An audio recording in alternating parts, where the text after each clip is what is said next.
പരിശുദ്ധ നല്ല സമയത്തിനായ ദൈവത്തെ സ്തുതിക്കുന്നു, പരിശുദ്ധനായ ദൈവത്തെ മഹത്വപ്പെടുത്തുന്നു. ദൈവവചനം പഠിക്കുക എന്ന് പറയുന്നത് നമുക്ക് വലിയ അനുഗ്രഹം തരുന്ന ഒരു കാര്യമാണ്. ഉണർവ് നിലനിൽക്കണമെങ്കിൽ വചനം ആവശ്യമാണ്. അതുകൊണ്ട് എല്ലാ സഭകളിലും ബൈബിൾ ക്ലാസ് അത്യാവശ്യമാണ്. വചനത്തിൽ ഉറയ്ക്കാത്തത് കൊണ്ടാണ്, ദൈവവചനവും ദൈവത്തിന്റെ ശക്തിയും തിരിച്ചറിയാത്തത് കൊണ്ടാണ് തെറ്റിപ്പോകുന്നതെന്ന് യേശു കർത്താവ് തന്നെ പറഞ്ഞു. അപ്പോൾ നമ്മള് വചനം പഠിക്കുക എന്ന് പറയുന്നത് വലിയ അനുഗ്രഹമാണ്. ഈ തുടർന്നുള്ള ദിവസങ്ങളിൽ നമ്മൾ ശാന്തമായി വെളിപ്പാട് പുസ്തകമാണ് പ്രധാനമായിട്ട് നമ്മൾ കോൺസെൻട്രേറ്റ് ചെയ്യുന്നത്. അതിനകത്ത് പ്രവേശിക്കും മറ്റനേക വിഷയങ്ങളും കൂടെ വരും. അപ്പോൾ അതും നമുക്ക് സാവകാശമായി ഓരോ വിഷയങ്ങൾ ഇങ്ങനെ പഠിച്ച് പോകുവാനായിട്ട് സാധിക്കും എന്നാണ് ഞാൻ കരുതുന്നത്. ഞാൻ തുടർച്ചയായിട്ട് ബൈബിൾ കോളേജിൽ പഠിപ്പിച്ചുകൊണ്ടിരുന്ന ഒരാളാണ്. കുറെ നാളായിട്ട് ക്ലാസ്സുകൾ എടുക്കാത്തത് കൊണ്ട് കുറെ ടച്ചൊക്കെ പോയെന്നാണ് എനിക്ക് തോന്നുന്നത്. അപ്പൊ ഞാൻ ഇന്ന് പകല് കുറച്ചു നേരം വചനമൊക്കെ ധ്യാനിച്ചുകൊണ്ടിരുന്നു. ഞാൻ പഠിച്ച എൻ്റെ പഠനത്തിൽ വന്ന ഒരു വലിയ സ്കോളർ എന്നൊന്നും ഞാൻ അവകാശപ്പെടുന്നില്ല, എങ്കിലും ദൈവവചനം പഠിക്കാനായിട്ട് ദൈവം എനിക്ക് സഹായിച്ച ചില സന്ദർഭങ്ങളുണ്ട്. അപ്പൊ എനിക്ക് അറിയാവുന്ന കാര്യങ്ങൾ മറ്റൊരാൾക്ക് പകർന്നു കൊടുക്കുന്നതിൽ എനിക്ക് വളരെ സന്തോഷമുള്ള ഒരാളാണ്. അപ്പൊ എൻ്റെ അറിവിനും പരിചയത്തിനും അനുസരിച്ച് ഉള്ള വേദപുസ്തകത്തിൽ നിന്ന് അനേക കാര്യങ്ങൾ നമുക്ക് ചിന്തിപ്പാനായിട്ട് ഇടയായിത്തീരും. എല്ലാവർക്കും ഒരു പ്രാവശ്യം കൂടെ യേശുക്രിസ്തുവിന്റെ നാമത്തിൽ വന്ദനം. പ്രത്യേകം ഞാൻ വളരെ സ്നേഹിക്കുന്ന ബഹുമാനിക്കുന്ന പാഷാണ് പാഷ അജോയ് പാഷ. ഞങ്ങളുടെ കുടുംബമായിട്ട് തന്നെ ഞങ്ങളുടെ ഒരു ഫാമിലി പാഷ എന്ന് വേണമെങ്കിൽ പറയാം. അതുപോലെ ഞങ്ങൾ ഏറ്റവും അധികം സ്നേഹിക്കുകയും ബഹുമാനിക്കുകയും ചെയ്യുന്ന ഒരു ദൈവദാസനാണ്. എനിക്കൊരു സഹായത്തിന് പോകാൻ കഴിഞ്ഞില്ലെങ്കിൽ അടുത്ത് ഞാൻ ചിന്തിക്കുന്നത് കൊല്ലത്തെ ശാരോനിൽ വരണമെന്ന്. അപ്പൊ അതുപോലെ ശുശ്രൂഷയിലൊക്കെ വളരെ സന്തോഷകരമായിട്ട് എന്നെ സ്വീകരിക്കുകയും ആദരിക്കുകയും ചെയ്യുന്ന സഭയോർത്ത് ദൈവത്തെ സ്തുതിക്കുന്ന എല്ലാവർക്കും, ഈ ബൈബിൾ ക്ലാസ്സിൽ എല്ലാവരും കടന്നു വന്നിരിക്കുകയാണ്. എല്ലാവരെയും ഓർ ദൈവത്തെ സ്തുതിക്കുന്ന എല്ലാവർക്കും ഒരു പ്രാവശ്യം കൂടി യേശുക്രിസ്തുവിന്റെ നാമത്തിലുള്ള വന്ദനത്തെ അറിയിക്കുന്നു. നമ്മള് വേദപുസ്തകത്തിൽ നമുക്കറിയാം, വേദപുസ്തകത്തെ കുറിച്ച് പഠിക്കണം. അത് പിന്നെ സാവകാശമായിട്ട് കുറെ പഠിക്കാം. എങ്കിലും ഒരു ഇൻട്രൊഡക്ഷൻ എന്ന പോലെ ഞാൻ പറയാം. നമ്മള് ആദരിക്കുന്ന, നമ്മൾ വിശ്വസിക്കുന്ന വേദപുസ്തകത്തിന് 66 പുസ്തകങ്ങളാണുള്ളത്. കത്തോലിക്ക ബൈബിളില് അപ്പോക്രിഫ എന്നറിയപ്പെടുന്ന കുറെ പുസ്തകങ്ങളുണ്ട്. അത് ദൈവവചനമല്ല. ദൈവവചനം അല്ലാത്തത് കൊണ്ട് അത് കാനോനികമല്ല. അതുകൊണ്ട് അത് ദൈവവചനമാണെന്ന് നമ്മൾ വിശ്വസിക്കുന്നില്ല. അപ്പോൾ നമ്മൾ ദൈവവചനമാണെന്ന് വിശ്വസിക്കുന്ന 66 പുസ്തകങ്ങൾ. ആ 66 പുസ്തകങ്ങളെ പഴയ നിയമമെന്നും പുതിയ നിയമമെന്നുമാണ് വിളിക്കുന്നത്. നമുക്ക് എല്ലാവർക്കും അറിയാം, പഴയ നിയമത്തിൽ എത്ര പുസ്തകങ്ങളുണ്ട്? നിങ്ങൾക്ക് മൈക്ക് ഓൺ ചെയ്ത് പറയാൻ കഴിയുന്ന ആരെങ്കിലും ഉണ്ടെങ്കിൽ റെസ്പോണ്ട് ചെയ്യുന്നത് കൊണ്ടും കുഴപ്പമില്ല.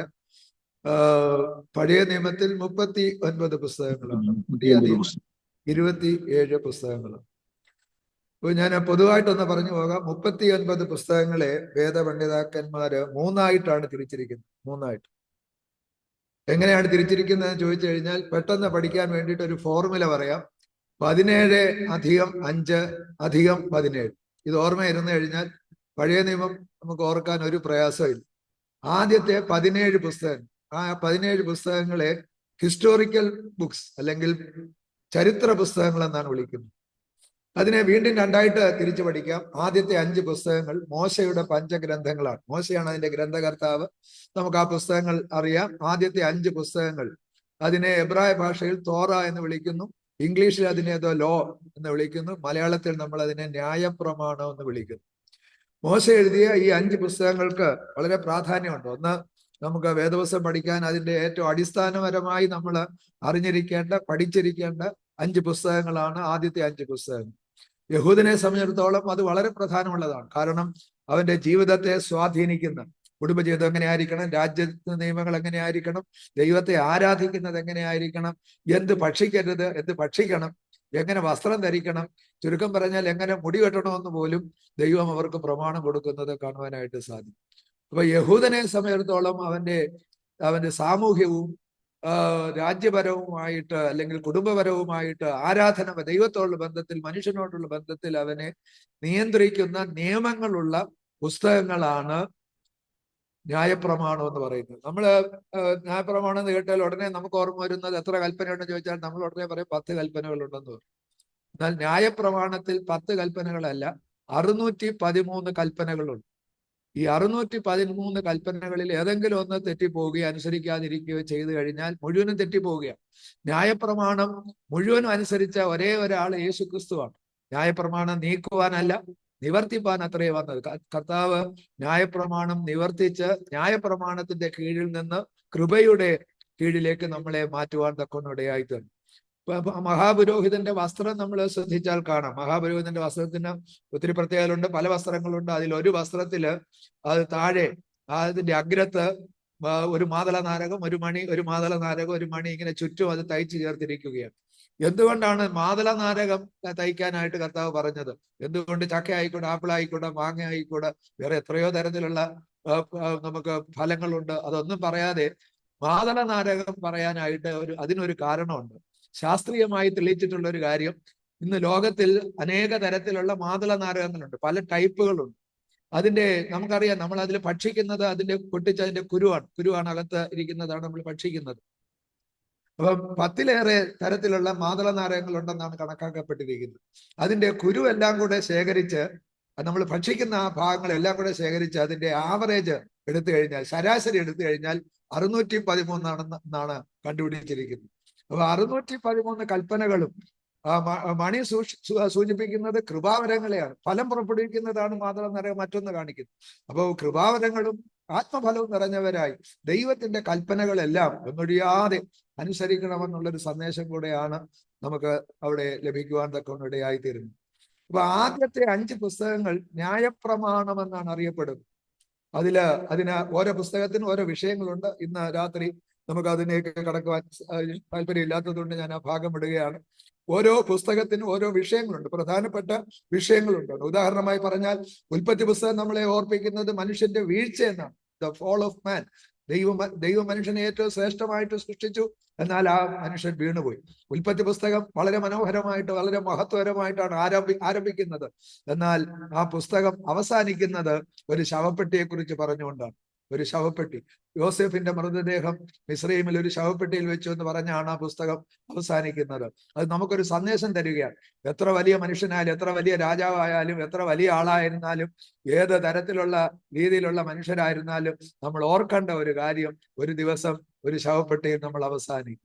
അതുകൊണ്ട് ഓരോ ദിവസവും കർത്താവിനോട് ചേർന്ന് ദൈവസന്നിധിയിൽ നിന്റെ ദൈവത്തെ എതിരേൽപ്പാൻ ഒരുങ്ങിക്കൊള്ളുക എന്ന് പരിശുദ്ധാത്മാവ് നമ്മളോട് വചനത്തിൽ കൂടെ പറയുന്നതിനനുസരിച്ച് ദൈവസന്നിധിയിൽ നിഷ്കളങ്കരായി നിരപവാദ്യരായി ചെന്നെത്തുവാൻ തക്കവണ്ണം നമുക്കിടയാകണം. ഈ ലോകത്തിൽ നമ്മൾ എന്തെല്ലാം നേടിയാലും നേടിയില്ലെങ്കിലും, എന്തെല്ലാം ഉണ്ടെങ്കിലും ഇല്ലെങ്കിലും, ഒരു ദിവസം ഒരു ശവപ്പെട്ടിയിൽ നമ്മളെല്ലാം ഒതുങ്ങുമെന്നുള്ള ഒരു ചിന്ത നമുക്കുണ്ടെങ്കിൽ നമുക്ക് അഹങ്കരിക്കാൻ ഒന്നുമില്ല, നമുക്ക് പ്രശംസിക്കുവാൻ ഒന്നുമില്ല. എവിടെങ്കിലും പ്രശംസിക്കാനുണ്ടെങ്കിൽ അത് കർത്താവിൽ മാത്രമാണ് എന്ന് നമുക്ക് മനസ്സിലാക്കുവാനായിട്ട് കഴിയും. ഇപ്പോൾ ആവർത്തന പുസ്തകം കഴിഞ്ഞാൽ യോശുവയുടെ പുസ്തകം ആരംഭിക്കുകയാണ്. യോശുവയുടെ പുസ്തകം തുടങ്ങി എസ്തേറിന്റെ പുസ്തകം വരെയുള്ള 12 പുസ്തകങ്ങളാണ് യഥാർത്ഥത്തിൽ ചരിത്ര പുസ്തകങ്ങൾ. അപ്പോൾ ആദ്യത്തെ 17 പുസ്തകങ്ങളെ രണ്ടായിട്ട് തിരിച്ചു, 5 + 12. ആദ്യത്തെ 5 പുസ്തകങ്ങൾ തോറ അല്ലെങ്കിൽ ന്യായപ്രമാണം അല്ലെങ്കിൽ ദ ലോ. അടുത്ത 12 പുസ്തകങ്ങളാണ് ശരിക്കും ചരിത്രമെന്ന് നമുക്ക് കാണുവാനായിട്ട് സാധിക്കുന്നത്. എന്തിന്റെ ചരിത്രമാണ്? ഒന്നുകൂടെ ആഴമായിട്ട് നമ്മൾ ചിന്തിച്ചു കഴിഞ്ഞാൽ, ദൈവം ഇസ്രായേലിനെ തിരഞ്ഞെടുത്തു. ഇസ്രായേലിന്റെ ചരിത്രമാണ് നമുക്ക് അവിടെ കാണാൻ കഴിയുന്നത്. എന്തിനാണ് ദൈവം ഇസ്രായേലിനെ തിരഞ്ഞെടുക്കുവാൻ തക്കോണിടയായി തീർന്നു? ദൈവം ഇസ്രായേലിനെ തിരഞ്ഞ ആ കാലത്ത് ധാരാളം വേറെ ഒത്തിരി ജാതികളുണ്ട്. മോവാബ്യരുണ്ട്, അമോന്യരുണ്ട്, യബൂസ്യരുണ്ട്. ഇങ്ങനെ ഒത്തിരി കൂട്ടരെ നമുക്ക് വേദോസത്തിൽ കാണാൻ കഴിയും. ഇതിന് പലരും വലിയ ജാതികളാണ്, വലിയ എണ്ണത്തിൽ വലിയ കൂടിയവരാണ്. അവരെ ഒന്നും ദൈവം ആദരിക്കാതെ ഇസ്രായേലിനെ ദൈവം തിരഞ്ഞെടുത്തതിന് കാരണങ്ങളുണ്ട്. ഒന്നാമത്തെ കാരണം എന്ന് പറയുന്നത്, അബ്രഹാം എന്ന് പറയുന്ന മനുഷ്യൻ ദൈവം പറഞ്ഞത് കേട്ടുകൊണ്ട് വിശ്വാസത്താൽ വിഗ്രഹാരാധന വിട്ട് അല്ലെങ്കിൽ സത്യദൈവത്തെ ആരാധിപ്പാനായി അവൻ ഇറങ്ങിത്തിരിക്കുക മാത്രമല്ല, ഞാൻ കാണിപ്പാനിരിക്കുന്ന ദേശത്തേക്ക് നീ പോകുക എന്ന് പറഞ്ഞപ്പോൾ ദൈവത്തിന്റെ കൽപ്പനകളെ അനുസരിച്ച് അവൻ പോയി. യഹൂദന്മാരെ സംബന്ധിച്ചിടത്തോളം അബ്രഹാം അവരുടെ പിതാവാണ്. അപ്പൊ അവര് അഭിമാനത്തോടെ പറയുന്ന ഒരു കാര്യമുണ്ട്. നമ്മള് ഇംഗ്ലീഷ് ആൽഫബറ്റ്സിലെ എയും ഇസഡും എന്ന് പറയുന്നത് പോലെ ഇവര് പറയുന്ന ഒരു കാര്യമുണ്ട്. Price the Lord. അബ്രഹാം ദൈവത്തെ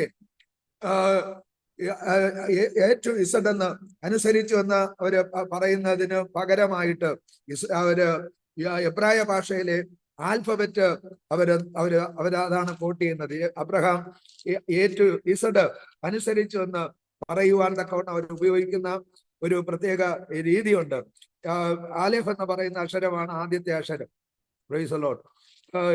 അതിന്റെ നമ്മൾ 119 സങ്കീർത്തനം നോക്കിയാൽ കാണാം ഈ 22 അക്ഷരങ്ങൾ, ഇബ്രായ ഭാഷയിലുള്ള 22 അക്ഷരങ്ങൾ നമുക്ക് അവിടെ കാണുവാനായിട്ട് സാധിക്കും. ആലേഫ് മുതൽ അതിന്റെ ഒടുവിലത്തെ അക്ഷരമാണ് തൗ എന്ന് പറയുന്നത്. അവര് പറയുന്നത് A to Z ദൈവത്തെ നമ്മൾ A to Z എന്ന് പറയുന്നത് പോലെ യഹൂദന്മാരുടെ അഭിമാനത്തോടെ പറയുന്ന ഒരു കാര്യമാണ് ആലേഫ് മുതൽ തൗ വരെ എല്ലാറ്റിലും ദൈവത്തെ അവൻ അനുസരിച്ചു എന്നാണ്. അങ്ങനെയെങ്കിൽ അതിനകത്തൊരു സന്ദേശമുണ്ട്. ഇന്ന് രാത്രി നമ്മൾ ഈ ദൈവവചനം പഠിക്കുമ്പോൾ, കേൾക്കുമ്പോൾ ദൈവത്തെ സകലത്തിലും അനുസരിക്കാൻ കഴിയുന്ന ദൈവമക്കൾക്കായി ഞാൻ കർത്താവിനെ സ്തുതിക്കുന്നു. അപ്പോൾ ദൈവത്തെ അനുസരിച്ച് അനുഗ്രഹം പ്രാപിച്ച ആളാണ് അബ്രഹാം. അബ്രഹാമിനെ ദൈവം അനുഗ്രഹിക്കുവാൻ തക്കൊണ്ട് ഇടയായി തീർന്നു. അവന്റെ ആ ഒരു പിതാവ് ദൈവത്തെ അനുസരിക്കാൻ ഇടയായി തീർന്നത് കൊണ്ട് ദൈവം അവന് 7 കൂട്ടം അനുഗ്രഹങ്ങൾ നൽകുവാൻ തക്കൊണ്ട് ഇടയായി. അതാണ് നമ്മളെ ഉൽപ്പത്തി പുസ്തകം 12-ാം അധ്യായത്തിൽ കാണുന്നത്. ഒന്ന് മാത്രം ഞാൻ പറഞ്ഞു പോകുന്നു. അബ്രഹാം മുഖാന്തരം എല്ലാവരും സകല ജാതികളും അനുഗ്രഹിക്കപ്പെടണമെന്ന് ദൈവം ആഗ്രഹിച്ചു. എന്തിനാണ് ഇസ്രായേലിനെ ദൈവം തിരഞ്ഞെടുത്തത്? ഒന്നാമത് ദൈവം അവരെ തിരഞ്ഞെടുത്തതിന്റെ കാരണം സാർവത്രികമായി അന്യാരാധന, ജാതീയ വിഗ്രഹാരാധന, ജാതീയ ആരാധന നിലനിന്നിരുന്നതായ ആ കാലഘട്ടത്തിൽ സത്യാരാധന എന്താണ്, അല്ലെങ്കിൽ സത്യാരാധന ലോകത്തിന് വെളിപ്പെടുത്താൻ വേണ്ടിയിട്ടാണ് ദൈവം ഇസ്രായേലിനെ തിരഞ്ഞെടുത്തത്. ദൈവം ഇസ്രായേലിനെ തിരഞ്ഞെടുത്ത ഒന്നാമത്തെ കാരണം സത്യാരാധന വെളിപ്പെടുത്താൻ വേണ്ടിയിട്ടാണ്. രണ്ടാമത് ദൈവം ഇസ്രായേലിനെ തിരഞ്ഞെടുത്ത കാരണം അബ്രഹാമിനോട് പറഞ്ഞ വാഗ്ദത്ത പ്രകാരം സകല ജാതികളും ഇസ്രായേൽ മുഖാന്തരം അനുഗ്രഹിക്കപ്പെടാൻ വേണ്ടിയിട്ടാണ്. നമ്മൾ വേദപുസ്തകത്തിൽ അങ്ങനെ അനേകരെ കാണുന്നുണ്ട്. നയമാനെ കാണുന്നുണ്ട്, രൂത്തിനെ കാണുന്നുണ്ട്. ദൈവിക അനുഗ്രഹങ്ങൾക്ക് ആക്ച്വലി അവര് യോഗ്യരല്ല. പക്ഷേ അവര് അബ്രഹാമിന്റെ ആ അനുഗ്രഹ മുഖാന്തരം അവർ ദൈവത്താൽ അനുഗ്രഹിക്കപ്പെടുന്നതാണ് നമുക്ക് കാണുവാനായിട്ട് സാധിക്കുന്നത്. മൂന്നാമത് അവരെ ദൈവം തിരഞ്ഞെടുത്തതിന്റെ മൂന്നാമത്തെ പ്രധാന കാരണം ദൈവവചനം എഴുതി സൂക്ഷിക്കാൻ വേണ്ടിയിട്ട്. നമുക്കറിയാം 66 പുസ്തകങ്ങളിൽ 2 പുസ്തകങ്ങൾ ഒഴിച്ച് ബാക്കി എല്ലാ പുസ്തകങ്ങളും യഹൂദന്മാരിൽ കൂടെയാണ് നമുക്ക് ലഭിച്ചിരിക്കുന്നത്. അതിന്റെ ഗ്രന്ഥകർത്താക്കൾ അല്ലെങ്കിൽ എഴുതിയ ആളുകൾ യഹൂദന്മാരാണ്. 2 പുസ്തകങ്ങളാണ് ജാതീയ മനുഷ്യനാൽ എഴുതപ്പെട്ട ഒരേ ഒരാളാണ് എഴുതിയത്. അത് ലൂക്കോസാണ്. ലൂക്കോസിന്റെ സുവിശേഷവും അപ്പോസ്തല പ്രവൃത്തിയും. ഇത് 2 പുസ്തകങ്ങൾ ഒരു ജാതീയ മനുഷ്യനിൽ കൂടെ ലഭിച്ചതാണ്. അപ്പോൾ ദൈവം ഇസ്രായേലിനെ തിരഞ്ഞെടുക്കാനുള്ള ഏറ്റവും പ്രധാനപ്പെട്ട കാരണങ്ങളിൽ ഒന്ന് ദൈവത്തിന്റെ വചനം എഴുതി സൂക്ഷിക്കുവാൻ, ഭാവി തലമുറകളിലേക്ക് അത് കൊടുക്കുവാൻ വേണ്ടിയിട്ടാണ് ദൈവം അവരെ തിരഞ്ഞെടുത്തത്. അതിൽ 4മത്തെ കാരണം, അതിൽ ഒരുപക്ഷെ ഏറ്റവും പ്രധാനപ്പെട്ട കാരണം നമുക്ക് പറയാൻ കഴിയുന്നത് ഈ അബ്രഹാമിന്റെ സന്തതിയായിട്ട് അല്ലെങ്കിൽ ഇസ്രയേലിൽ കൂടെയാണ് ലോകരക്ഷിതാവ് വരേണ്ടിയിരുന്നത്. യേശു ക്രിസ്തു, ലോകരക്ഷിതാവായ യേശു ക്രിസ്തു ഈ ഭൂമിയിൽ അവതരിച്ചത് ഒരു യഹൂദനായിട്ടാണ് എന്നുള്ളത് നമ്മൾ ഓർത്തിരിക്കേണ്ടതാണ്. അപ്പോൾ ഈ 4 പ്രധാന കാരണങ്ങൾ കൊണ്ടാണ് ഇസ്രയേലിനെ ദൈവം തിരഞ്ഞെടുക്കുവാൻ തക്കവണ്ണം ഇടയായി തീർന്നത്. ഓട്ടെ, അത് നമ്മുടെ വിഷയമല്ലാത്തതുകൊണ്ട് ഞാൻ ആ ഭാഗം പെട്ടെന്ന് പറഞ്ഞങ്ങ് വിടുകയാണ്. 17 പുസ്തകങ്ങൾ കഴിഞ്ഞാൽ അടുത്ത 5 പുസ്തകങ്ങൾ നമുക്ക് കാണാനായിട്ട് സാധിക്കുന്നത് ഇയ്യോബിന്റെ പുസ്തകം മുതൽ നമ്മൾ കാണുമ്പോൾ അടുത്ത 5 പുസ്തകങ്ങൾ പദ്യ രൂപത്തിലുള്ള പുസ്തകങ്ങൾ. ഈ പുസ്തകങ്ങളെ കാവ്യ പുസ്തകങ്ങൾ എന്നാണ് വേദപണ്ഡിതാക്കന്മാർ വിളിക്കുന്നത്. പൊയറ്റിക്കൽ ബുക്സ്. 5 പുസ്തകങ്ങൾ കാവ്യ പുസ്തകങ്ങളാണ്. അത് നമ്മൾ വേദപുസ്തകം നമ്മുടെ മലയാളം ബൈബിളിൽ നോക്കിയാൽ തന്നെ കാണാം, അത് പദ്യ രൂപത്തിലാണ് അത് എഴുതിയിരിക്കുന്നത്. Price the Lord. ഈ 17 അധികം 5 22 പുസ്തകങ്ങൾ കഴിഞ്ഞാൽ തുടർന്ന് വരുന്ന 17 പുസ്തകങ്ങൾ. ഞാൻ നേരത്തെ പറഞ്ഞ ഒരു ഫോർമുല പറഞ്ഞു, 17 അധികം 5 അധികം 17. അടുത്ത 17 പുസ്തകങ്ങൾ പ്രവചന പുസ്തകങ്ങളാണ്. പ്രവചന ഗ്രന്ഥം. യെശയ്യാവ് മുതൽ മലാഖി വരെയുള്ള 17 പുസ്തകങ്ങൾ. അതിനെ നമുക്ക് വീണ്ടും 2ആയിട്ട് തിരിക്കാം. ആദ്യത്തെ 5 പുസ്തകങ്ങളും അടുത്ത 12 പുസ്തകങ്ങളും. ആദ്യത്തെ 5 പുസ്തകങ്ങളെ വേദപണ്ഡിതാക്കന്മാർ വിളിക്കുന്നത്, ഞാൻ ഒത്തിരി അതിന്റെ ആഴങ്ങളിലേക്ക് പോകുന്നില്ല, അത് ആ 5 പുസ്തകങ്ങളെ വലിയ പ്രവാചകന്മാരുടെ പുസ്തകങ്ങൾ എന്നാണ് വിളിക്കുന്നത്. അതില് ഇരമ്യാവിന്റെ പുസ്തകമാണ് വിലാപങ്ങൾ, ഒരാൾ തന്നെ എഴുതിയതാണ്. അപ്പൊ അത് അതിനകത്ത് ഉൾപ്പെട്ടിരിക്കുകയാണ്.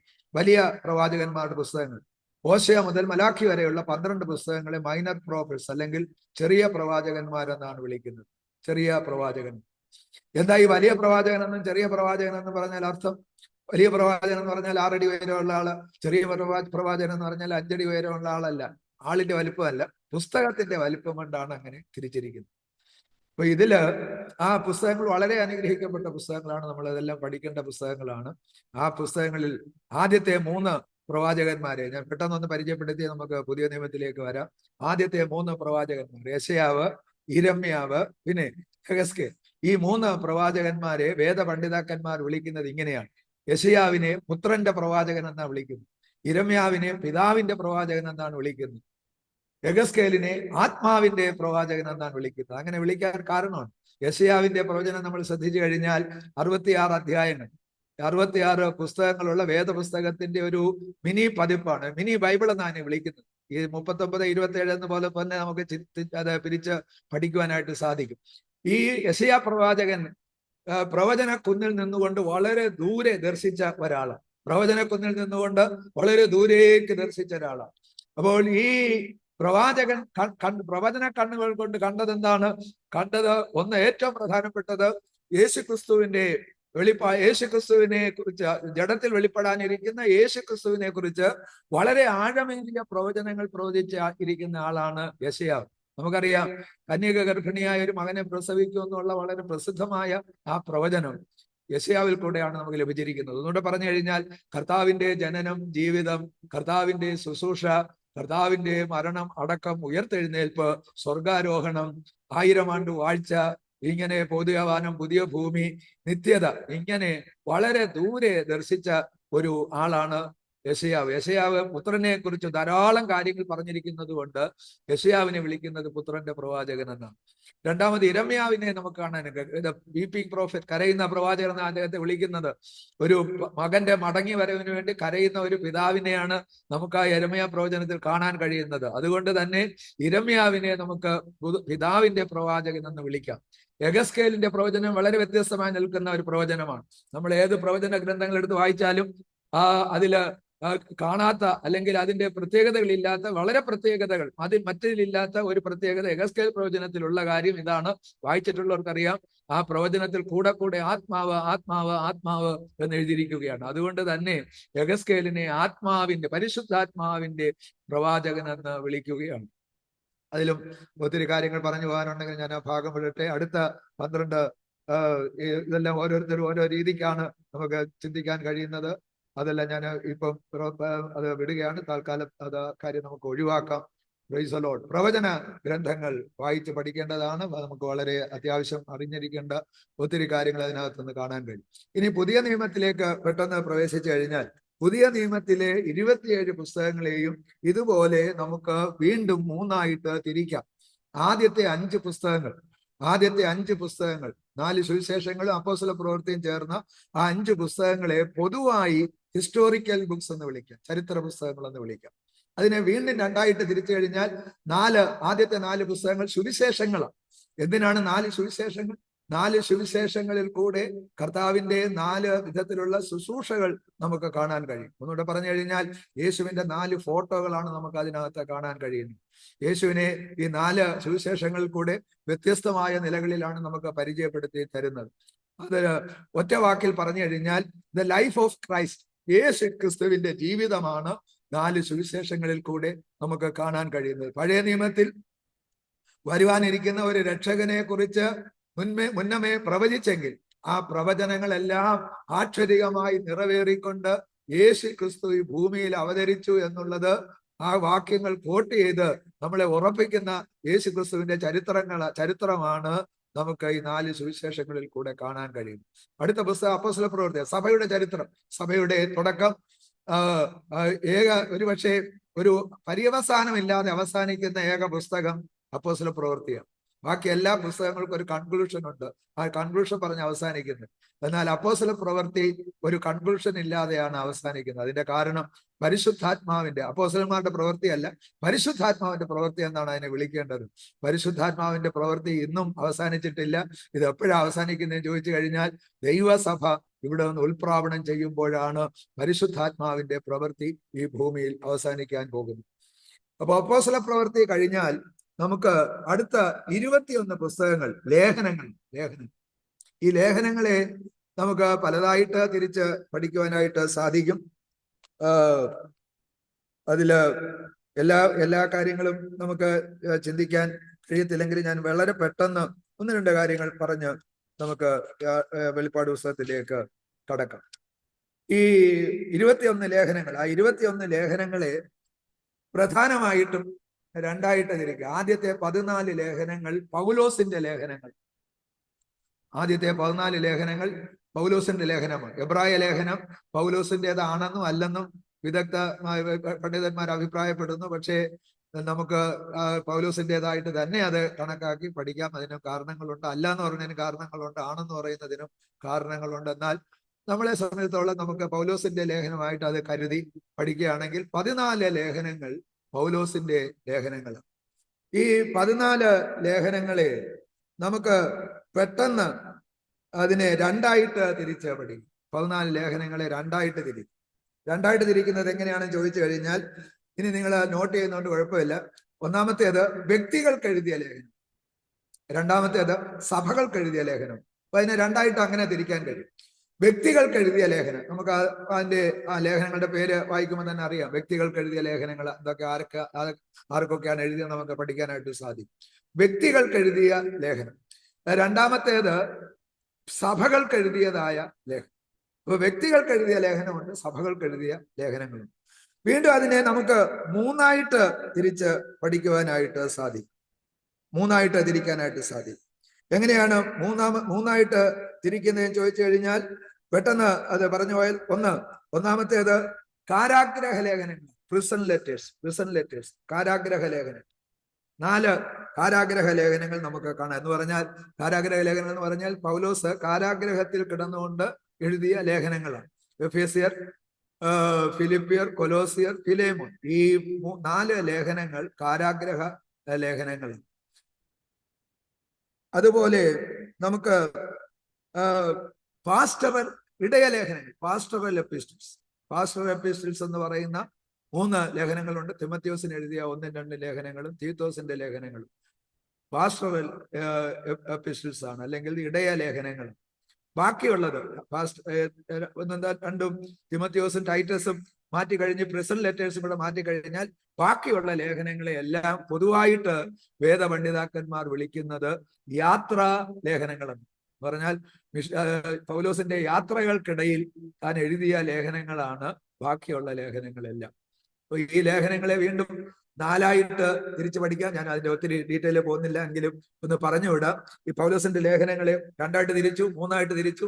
ഇനി 4ആയിട്ട് തിരിക്കുന്നത് എങ്ങനെയാണ് ചോദിച്ചു കഴിഞ്ഞാൽ, സോറ്റേരിയോളജിക്കൽ, രക്ഷാശാസ്ത്രപരമായ ലേഖനം, സോറ്റേരിയോളജി, രക്ഷാശാസ്ത്രപരമായ ലേഖനം. ആ ലേഖനങ്ങൾ നമുക്ക് പെട്ടെന്ന് പറഞ്ഞു കഴിഞ്ഞാൽ റോമൻസ്, 1-2 കൊരിന്ത്യൻസ്, ഗലേഷ്യൻസ്, ഗലാത്യർക്ക് എഴുതിയ ലേഖനം, ഇത് രക്ഷാശാസ്ത്രപരമായ ലേഖനങ്ങളാണ്. അതുപോലെ ക്രിസ്റ്റോളജിക്കൽ, ക്രിസ്തുശാസ്ത്രപരമായ ലേഖനങ്ങളുണ്ട്. എഫേസ്യർ, ഫിലിപ്പിയർ, കൊലോസിയർ, ഫിലേമൻ തുടങ്ങിയത് ക്രിസ്തുശാസ്ത്രപരമായ ലേഖനങ്ങൾ. സോറ്റീരിയൽ അതിന്റെ അതൊന്ന് പറയണേ. സോറ്റീരിയോളജിക്കൽ, നിങ്ങൾക്ക് സംശയം ഉണ്ടെങ്കിൽ ചോദിച്ചാൽ ഞാൻ പറയാം. സോറ്റീരിയോളജി എന്ന് പറഞ്ഞാൽ രക്ഷാശാസ്ത്രപരം, രക്ഷാശാസ്ത്രപരമായിട്ടുള്ള ലേഖനങ്ങൾ. 1 റോമർക്ക് എഴുതിയ ലേഖനം, 1-2 കൊരിന്ത്യൻസ്, ഗലാത്യർക്ക് എഴുതിയ ലേഖനം. ഈ 4 ലേഖനങ്ങൾ രക്ഷയെ കുറിച്ചുള്ള വിശകലനം ചെയ്തിരിക്കുന്ന ലേഖനങ്ങളാണ്. രണ്ടാമത്തേത് ക്രിസ്തുശാസ്ത്രപരമായ ക്രിസ്റ്റോളജിക്കൽ എപ്പിസ്റ്റൽസ്, ആ ലേഖനങ്ങൾ നമ്മൾ ശ്രദ്ധിച്ചു കഴിഞ്ഞാൽ യേശു ക്രിസ്തുവിനെയാണ് നമുക്ക് അതിനകത്ത് കാണുവാൻ കഴിയുന്നത്. പ്രത്യേകിച്ച് പറഞ്ഞു കഴിഞ്ഞാൽ എഫേസ്യർക്ക് എഴുതിയ ലേഖനം, എന്ന് പറയുന്നത് ക്രിസ്തു തലയായിരിക്കുന്ന സഭയാകുന്ന ശരീരം, അതിനാണ് പ്രാധാന്യം കൊടുത്തിരിക്കുന്നത്. അതിലെ 6 അധ്യായങ്ങളുണ്ട്. 6 അധ്യായങ്ങളിലും സഭയാണ് കാണിക്കുന്നത്. അത് ഓരോന്നായിട്ട് വിശദീകരിച്ച് നമുക്ക് പഠിക്കാനായിട്ട് സാധിക്കും. സഭയാണ് കാണിക്കുന്നത്. എന്നാൽ കൊലോസ് ലേഖനമാകട്ടെ, കൊലോസ് ലേഖനത്തിന്റെ പ്രത്യേകത എന്ന് പറയുന്നത് ശരീരമാകുന്ന സഭയുടെ തല. അപ്പോൾ അവിടെ ഫോക്കസ് ചെയ്യുന്ന ഒരു ഫോട്ടോ എടുത്തു കഴിഞ്ഞാൽ ഫോക്കസ് ചെയ്യുന്നത് തലയാണ്. എഫേസ് ലേഖനത്തിൽ ശരീരത്തെ ഫോക്കസ് ചെയ്യുമ്പോൾ കൊലോസ് ലേഖനത്തിൽ തലയെ ഫോക്കസ് ചെയ്ത്, രണ്ടും തമ്മിൽ വളരെ ഐഡന്റിക്കലാണ്, തമ്മിൽ വളരെ ബന്ധമുള്ള ലേഖനങ്ങളാണ്. അതുപോലെ ഫിലിപ്പിയർക്ക് എഴുതിയ ലേഖനവും ഫിലേമോൻ എഴുതിയ ലേഖനവും ക്രിസ്റ്റോളജിക്കൽ എപ്പിസ്റ്റൽസിനകത്ത് വരുന്ന ലേഖനങ്ങളാണ്. മൂന്നാമത്തേത് എക്ലീസിയോളജിക്കൽ എപ്പിസ്റ്റൽസ് എന്ന് പറഞ്ഞാൽ എക്ലീസിയ എന്ന് പറഞ്ഞാൽ അറിയാം, സഭ. സഭയ്ക്കുള്ള ഗ്രീക്ക് വാക്കാണ് എക്ലീസിയ എന്ന് പറയുന്നത്. അപ്പൊ സഭാശാസ്ത്രപരമായ ലേഖനങ്ങൾ ഉള്ളതാണ് മൂന്നാമത്തെ തിരിവ്. അത് നമുക്കറിയാം, തിമത്തിയോസിന്റെ 1, 2 ലേഖനങ്ങളും തീത്തോസിന്റെ ലേഖനങ്ങളും എക്ലീസിയോളജി, സഭാശാസ്ത്രപരമായ ലേഖനങ്ങളാണ്. നാലാമത് നമുക്ക് കാണാൻ കഴിയുന്നത് എസ്കറ്റോളജിക്കൽ എപ്പിസ്റ്റൽസ്. എസ്കറ്റോളജി എന്ന് പറഞ്ഞാൽ ഭാവി ശാസ്ത്രപരമായിട്ടുള്ള ലേഖനങ്ങൾ. ഭാവി ശാസ്ത്രപരമായ ലേഖനങ്ങൾ 2 ലേഖനങ്ങൾ നമുക്ക് അങ്ങനെ കാണാൻ കഴിയും. തെസലോനിക്കർക്ക് എഴുതിയ ലേഖനം 1, 2 തെസലോനിയൻസ്, അത് കർത്താവിന്റെ വരവിനെ കുറിച്ചുള്ള ഭാവി ശാസ്ത്രപരമായ ലേഖനങ്ങൾ. അപ്പൊ അങ്ങനെ നമുക്ക് അതിനെ 2ആയിട്ട് തിരിക്കാം, 3ആയിട്ട് തിരിക്കാം, 4ആയിട്ട് തിരിക്കാം. പെട്ടെന്ന് ഓടിച്ച് ഞാൻ പറഞ്ഞു. ഇങ്ങനെ നമുക്ക് മനസ്സിൽ കരുതി ഇത് കരുതിക്കൊണ്ട് നിങ്ങൾ പഠിച്ചാൽ നിങ്ങൾക്ക് വളരെ എളുപ്പം പഠിക്കാനായിട്ട് കഴിയും. ഈ 14 ലേഖനങ്ങൾ കഴിഞ്ഞാൽ അടുത്ത് വരുന്ന 7 ലേഖനങ്ങളെ ജനറൽ എപ്പിസ്റ്റൽസ്, പൊതുലേഖനങ്ങൾ എന്നാണ് വിളിക്കുന്നത്. പൊതുലേഖനം. അതിന്റെ ഗ്രന്ഥകർത്താക്കന്മാർ ആരാണെന്ന് നമുക്ക് അറിയാം. അത് നിങ്ങൾ നോക്കി പഠിച്ചാൽ മതി. യൂദായുടെ ലേഖനം വരെയുള്ള ആ ലേഖനങ്ങളെ പൊതു ലേഖനങ്ങൾ എന്നാണ് അറിയപ്പെടുന്നത്. അപ്പൊ 21 ലേഖനങ്ങളെ നമുക്ക് ഇങ്ങനെ തരംതിരിച്ച് പഠിക്കാം. 14 ലേഖനങ്ങൾ പൗലോസിന്റെ, തുടർന്ന് വരുന്ന 7 ലേഖനങ്ങൾ പൊതു ലേഖനങ്ങൾ. ആ ലേഖനങ്ങൾ കഴിഞ്ഞാൽ 21 പുസ്തകങ്ങൾ കഴിഞ്ഞാൽ വേദപുസ്തകത്തിലെ, പുതിയ നിയമത്തിലെ ഏക പ്രവചന ഗ്രന്ഥമാണ് വെളിപ്പാട് പുസ്തകം. അതാണ് നമ്മൾ ഇനി ഇച്ചിരി കോൺസെൻട്രേറ്റ് ചെയ്ത് പഠിക്കാനായിട്ട്. പുതിയ നിയമത്തിലെ ഏക പ്രവചന ഗ്രന്ഥമാണ് വെളിപ്പാട് പുസ്തകം. വെളിപ്പാട് പുസ്തകത്തെ കുറിച്ച് പൊതുവായിട്ട് ഒന്ന് ഞാൻ പറഞ്ഞു പോകാം. അതിനകത്ത് നമുക്ക് 22 അധ്യായങ്ങളുണ്ട്. എനിക്ക് നമ്മൾ നേരിട്ട് ക്ലാസ് എടുക്കാത്തതുകൊണ്ട്, ഈ ഓൺലൈൻ ആയതുകൊണ്ട് പല ലിമിറ്റേഷൻസ് ഉണ്ട്. ഒന്ന്, നമുക്ക് അതിന്റെ ചാർട്ടോ അതിന്റെ പടമോ ഒന്നും കാണിക്കാനായിട്ട് എൻ്റെ കയ്യിൽ വെളിപ്പാട് പുസ്തകത്തിന്റെ ചാർട്ടുണ്ട്. ആ ചാർട്ട് കണ്ട് പഠിക്കുന്നത് കുറച്ചുകൂടെ സൗകര്യമായിരിക്കും. അങ്ങനെ പഠിക്കാനായിട്ട് സാധിക്കാതെ ചാർട്ട് നമുക്ക് കണ്ടുപഠിക്കാനായിട്ടുള്ള സാവകാശമില്ല. സംശയം ചോദിച്ച് അതിനെ, ആർക്കെങ്കിലും എന്തെങ്കിലും സംശയം ഉണ്ടെങ്കിൽ നിങ്ങൾ മൈക്ക് ഓണാക്കി ചോദിക്കുന്നുണ്ട്, കുഴപ്പമില്ല. ഞാൻ വീണ്ടും ആവർത്തിക്കാം. നമ്മൾ വളരെ പെട്ടെന്നാണ് ഇങ്ങനെ പോകുന്നത്. അപ്പം പഴയ നിയമവും പുതിയ നിയമവും നമ്മൾ ഒന്ന് അപഗ്രഥിച്ച് പഠിച്ചു. ഇനി നമ്മൾ പഠിക്കേണ്ട, അതിന് എപ്പോഴെങ്കിലും പഠിക്കാം. എന്തുകൊണ്ടാണ് ബൈബിൾ ദൈവവചനം നമ്മളോട് ഒരാൾ ചോദിക്കുകയാണ്, ഒരാൾ ഒന്നിച്ച് ചോദിക്കുകയാണ് ഞങ്ങളുടെ രാമായണം, ഭാഗവതം, അല്ലെങ്കിൽ വേറൊരാൾ വന്നിച്ച് ഞങ്ങളുടെ ഖുർആൻ, അല്ലെങ്കിൽ വേറൊരു ജാതിക്കാരൻ വന്നിച്ച് ഞങ്ങളുടെ മതഗ്രന്ഥം, നിങ്ങളുടെ വേദോത്സവം പോലെ അല്ലേ ഞങ്ങളുടെ വേദഗ്രന്ഥം, രാമായണവും ഭാരതവും ഖുർആനും ഒക്കെ അതുപോലെ അല്ലേ? നിങ്ങളുടെ വേദോത്സവത്തിന് എന്താണ് പ്രത്യേകത എന്ന് ചോദിച്ചാൽ, വേദപുസ്തകം എന്തുകൊണ്ടാണ് ദൈവവചനം എന്ന് പറയുന്നത്, അത് തന്നെ നമ്മൾ പഠിക്കാനുണ്ട്. ഇനി എപ്പോഴെങ്കിലും പഠിക്കുക. ഇനിയും അതിനുള്ള സാവകാശം ഇപ്പൊ ഞാൻ എടുക്കുന്നില്ല. പിന്നീട് അതൊരു എപ്പോഴെങ്കിലും ഒരു ക്ലാസ് എപ്പോഴെങ്കിലും എടുക്കാം. ഇപ്പൊ ഇങ്ങനെ പോട്ടെ. അപ്പൊ എന്തുകൊണ്ടാണ് ദൈവവചനം എന്ന് ഒരു ആളുകൾ പറയുന്നത്, Bible contains the word of God. Bible വേദപുസ്തകം, ദൈവവചനം വേദപുസ്തകത്തിനകത്തുണ്ടെന്നാണ്. എന്നാൽ നമ്മൾ വിശ്വസിക്കുന്നതും പറയുന്നതും നമ്മൾ ഉറപ്പിച്ച് അത് തെളിയിക്കുന്നതുമായ കാര്യം എന്ന് പറയുന്നത്, Bible is the word of God. Bible contains അല്ല, Bible is the only word of God. അതിന് പ്രാധാന്യമുണ്ട്. ദൈവവചനം അല്ലെങ്കിൽ ബൈബിൾ എന്തുകൊണ്ട് ദൈവവചനമായിരിക്കുന്നു? മറ്റു യാതൊരു ലോകത്തിലുള്ള ഒരു പുസ്തകത്തോടും ബൈബിളിനെ നമുക്ക് തുലനം ചെയ്യാൻ കഴിയത്തില്ലെന്ന് മാത്രമല്ല, അത് വ്യത്യസ്തമായി നിൽക്കുകയാണ്. ബൈബിളിന്റെ ഒത്തിരി പ്രത്യേകതകളുണ്ട്. ഒരു 4-5 കൂട്ടം കാര്യങ്ങളെങ്കിലും നമ്മൾ അത് ചിന്തിച്ചു പോകുമ്പോഴാണ് ദൈവവചനം, നമ്മുടെ കയ്യിലിരിക്കുന്ന വേദോത്സവം ദൈവവചനമാണെന്ന് പാസ്റ്റർമാർ പറഞ്ഞതുകൊണ്ടോ ഒക്കെയാണ് നമ്മൾ വിശ്വസിച്ച് വെച്ചിരിക്കുന്നത്. ദൈവവചനമാണെന്ന് പറയുന്നതുകൊണ്ട് നമ്മൾ അങ്ങനെ വിശ്വസിച്ചിരിക്കുക. പക്ഷേ നമ്മുടെ ഹൃദയത്തിനകത്ത് അത് ആഴത്തിലന്ന് അത് കല്ലിൽ കൊത്തുന്നത് പോലെ കൊത്തിവെക്കണം. ദൈവവചനമാണ് ബൈബിൾ. വേറെ ലോകത്തിൽ ഒരു പുസ്തകവും ദൈവവചനമല്ല. ദൈവവചനമാണ് എന്ന് പറയാൻ അതിന് പ്രത്യേക കാരണങ്ങളുണ്ട്. അത് നമുക്ക് എപ്പോഴെങ്കിലും പഠിക്കാം. ഇപ്പോൾ നമുക്ക് അതിലേക്ക് ഞാൻ കടക്കുന്നില്ല. വെളിപ്പാട് പുസ്തകം എന്ന് പറയുന്നത് പുതിയ നിയമത്തിലെ ഏക പ്രവചന ഗ്രന്ഥം. 22 അധ്യായങ്ങൾ, മലയാളത്തിൽ ഇംഗ്ലീഷിലും 404 വാക്യങ്ങൾ, ഇംഗ്ലീഷിൽ ഏതാണ്ട് 12,000 വാക്കുകൾ, ഇതില് 9 ചോദ്യങ്ങൾ, 341 പ്രവചനങ്ങൾ. ഇനി നിവർത്തിയാകാനുള്ള 341 പ്രവചനങ്ങൾ വെളിപ്പാട് പുസ്തകത്തിൽ. ഒന്നുകൂടെ ഞാൻ പറയാം, എഴുതിയെടുക്കുന്നവർക്ക് വേണ്ടിയിട്ട്. നിങ്ങൾ എഴുതിയെടുക്കുന്നുണ്ടെങ്കിൽ ഒന്നുകൂടെ ചോദിക്കാൻ മടിക്കണ്ട. ഞാൻ വീണ്ടും ആവർത്തിക്കാം. ഞാൻ പറഞ്ഞത് കേട്ട് പകുതി എഴുതി വെച്ചേച്ച് പോകല്ല. പിന്നെ തെറ്റായിട്ട് എഴുതരുത്. തെറ്റായിട്ട് എഴുതിയ തിരുവനന്തപുരത്ത് നിന്ന് ഒരു ഭാഷ ഇങ്ങനെയൊക്കെ പഠിപ്പിച്ചെന്ന് ആരെങ്കിലും കേട്ട് കഴിഞ്ഞാൽ വളരെ മോശം. എനിക്ക് അപമാനം. ഞാൻ എൻ്റെ കയ്യിലൊരു എപ്പോഴെങ്കിലും നിങ്ങൾക്ക് തരാനായിട്ട് സാധിക്കും. എൻ്റെ കയ്യിലൊരു ഞാൻ ഈ ഒമാനില് കുറേ ദിവസങ്ങൾ അവിടെ കുറച്ച് പേർക്ക് ക്ലാസ് എടുത്തു. ആ ക്ലാസ് എടുത്തത് അവര് നോട്ട് എഴുതിയെടുത്തു.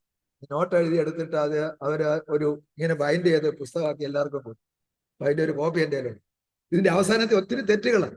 കാരണം ഇവർ എഴുതിയെടുത്ത നോട്ടുകളായതുകൊണ്ട് അവസാനം വന്നു കഴിഞ്ഞപ്പോഴത്തേക്ക് ഒത്തിരി തെറ്റുകൾ അതിനകത്ത്, ഞാൻ പറയാത്തതും പറയാൻ ഉദ്ദേശിക്കാത്തതായിട്ട് കാര്യങ്ങളൊക്കെ അതിനകത്ത് എഴുതി വെച്ചു. ഒരു 90% അതിനകത്ത് പല ക്ലാസ്സുകളാണ് ഉള്ളത്. നിങ്ങൾക്ക് പ്രയോജനപ്പെടുമെന്ന് ഞാൻ കരുതുന്നു. നമുക്ക് എപ്പോഴെങ്കിലും ഞാൻ ഇനി കൊല്ലത്ത് വരുമ്പോൾ ഇത് മറന്നു പോകാതെ കൊണ്ടുവന്ന് അത് നിങ്ങൾക്ക് കോപ്പി എടുത്ത് അത് പഠിക്കുന്നത് നല്ലതായിരിക്കും. അത് ഒരു സബ്ജക്റ്റ് അല്ല, ഒരുപാട് സബ്ജക്റ്റുകൾ അതിനകത്തുണ്ട്. നമ്മളൊരു ഒരു എന്താ പറയുന്നത്, ഒരു വേദപഠന ഒരു ബൈബിൾ കോളേജിൽ ഒരു ബൈബിൾ സ്കൂളിൽ പഠിക്കുന്ന കുറേ വിഷയങ്ങൾ അതിനകത്ത് കാണുവാനായിട്ട് സാധിക്കും. നമ്മൾ ഇടയ്ക്ക് ഇതൊക്കെ കയറി വരുന്നുണ്ട്. അതൊക്കെ നമ്മൾ ഇടയ്ക്ക് വന്ന് കയറി വരും. അപ്പൊ അതിന്റെ നോട്ടുകൾ ഞാൻ ഇതുവരെ ആർക്കും കൊടുക്കാത്ത നോട്ടാണ്. കൊല്ലം ഷാരോനാണ് ആദ്യമായിട്ട് തരാൻ പോകുന്നത്. ഹല്ലേലൂയ, ദൈവത്തിന് സ്തോത്രം. അത് ഇനി വരുമ്പം ഞാൻ ഇനി എപ്പോഴെങ്കിലും വരാനിടയായ അത് വരുമ്പോൾ ഞാൻ കൊണ്ടുവരാം. അതിന്റെ കോപ്പി എടുത്ത് നിങ്ങൾക്ക് ഉപയോഗിക്കാവുന്ന. ഇനി പറഞ്ഞു വരട്ടെ. വെളിപ്പാട് പുസ്തകം എന്ന് പറയുന്നത് പുതിയ നിയമത്തിലെ ഏക പ്രവചന ഗ്രന്ഥം. അതിന് 22 അധ്യായങ്ങൾ, 404 വാക്യങ്ങൾ, മലയാളത്തിലും ഇംഗ്ലീഷിലും അതുപോലെയാണ്. അതില് 12,000 വാക്കുകളുണ്ട്. 12,000 വേർഡ്സ്. അത് ഇംഗ്ലീഷിലാണ്, മലയാളത്തിലായിരിക്കത്തില്ല. അതില് 9 ചോദ്യങ്ങൾ അതിനകത്തുണ്ട്. 341 പ്രവചനങ്ങൾ, ഇനി നിവർത്തിക്കാനുള്ള 341 പ്രവചനങ്ങൾ അതിനകത്ത്. ഇനി നമുക്ക് ആ വെളിപ്പാട് പുസ്തകത്തിന്റെ ആദ്യത്തെ അധ്യായത്തിലോട്ട് നമുക്ക് വരാം. നിങ്ങൾ വേദവസം എടുക്കുക, വാക്യങ്ങൾ ഒന്ന് വായിച്ചറിയേണ്ടി വരും. നമ്മൾ ഓരോ വാക്യങ്ങളായിട്ട് വായിച്ച് അത് കഴിയുന്നിടത്തോളം, ഒത്തിരി ആഴത്തിൽ പോകാൻ പറ്റത്തില്ല. ഒരുപാട് ഈ ആഴത്തിൽ ചിന്തിച്ചു പോയി കഴിഞ്ഞാൽ ഒരു വാക്യം നമുക്ക് ഒരാഴ്ച പഠിച്ചാലും തീരത്തില്ല, 2 ആഴ്ച, 1 മാസം പഠിച്ചാലും തീരത്തില്ല. അങ്ങനെ വളരെ ആഴമേറിയ നമുക്ക് പഠിക്കാനായിട്ട് സാധിക്കും. ഇപ്പൊ വെളിപ്പാട് പുസ്തകത്തിന്റെ 1-ാം അധ്യായത്തിന്റെ 1-ാമത്തെ വാക്യത്തിലേക്കാണ് ഞാൻ കയറുന്നത്. യേശു ക്രിസ്തുവിന്റെ വെളിപ്പാട്. എന്താ ഈ വെളിപ്പാടെന്ന് പറഞ്ഞാൽ? വെളിപ്പാടെന്ന് പറയുന്നതിന് ലാറ്റിൻ ലാംഗ്വേജിൽ, ലത്തീൻ ഭാഷയിൽ റെവലറ്റോ എന്ന വാക്കാണ് ഉപയോഗിച്ചത്. റെവലറ്റോ.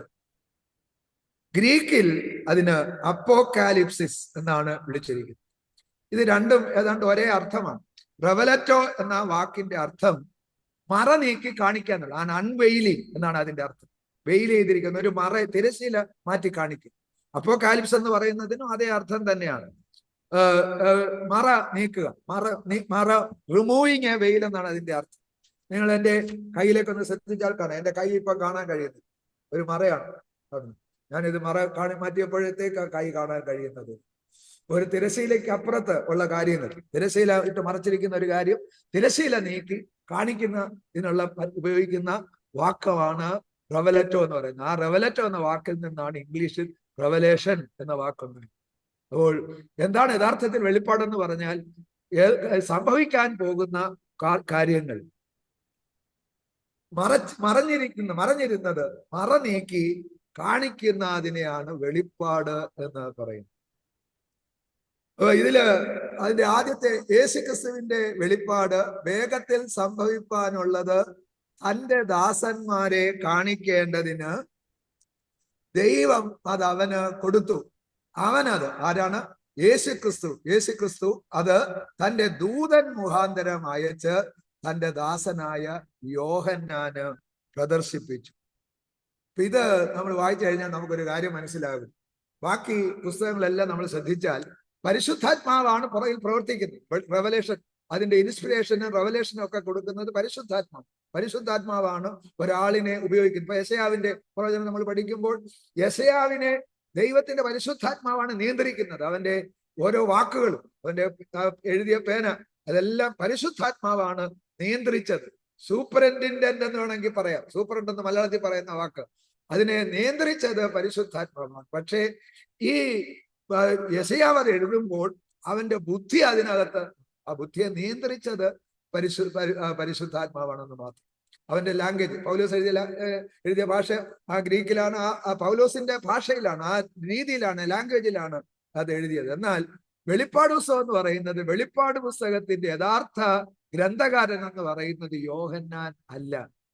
യഥാർത്ഥ ഗ്രന്ഥകാരൻ എന്ന് പറയുന്നത് കർത്താവായ യേശുക്രിസ്തു. ഈ യോഹന്നാൻ വെറും എഴുത്തുകാരൻ മാത്രം, ഗ്രന്ഥകർത്താവല്ല. Price the Lord. അവൻ എഴുത്തുകാരനാണ്. കണ്ടത് മറനീക്കി കാണിച്ചത് അതുപോലെ എഴുതി വെച്ചിരിക്കുന്നു എഴുത്തുകാരൻ. പക്ഷെ അതിന്റെ ഗ്രന്ഥകർത്താവ് യഥാർത്ഥത്തിൽ സൃഷ്ടിതാവായ ദൈവമാണ്, അല്ലെങ്കിൽ യേശു ക്രിസ്തു ആണ് അത് അതിന്റെ ഗ്രന്ഥകർത്താവ് എന്ന് നമുക്ക് കാണാൻ കഴിയും. കർത്താവ് അത് ദൂതൻ മുഖാന്തരം യോഹന്നാന് പ്രദർശിപ്പിച്ചു. ഈ പുസ്തകത്തെ കർത്താവ് നേരിട്ട് സാക്ഷ്യപ്പെടുത്തിയിരിക്കുകയാണ്. യേശു കർത്താവ് ഇത് നേരിട്ട് സാക്ഷ്യപ്പെടുത്തിയിരിക്കുകയാണ്. ഇനി പെട്ടെന്ന് ഒന്ന് രണ്ട് വാക്യങ്ങൾ നമ്മൾ വായിക്കാൻ പോകുകയാണ്. 22-ാം അധ്യായം, 22-ാം അധ്യായത്തിന്റെ 18-19 വാക്യങ്ങൾ നമുക്ക് പെട്ടെന്നൊന്ന് വായിച്ചു നോക്കാം.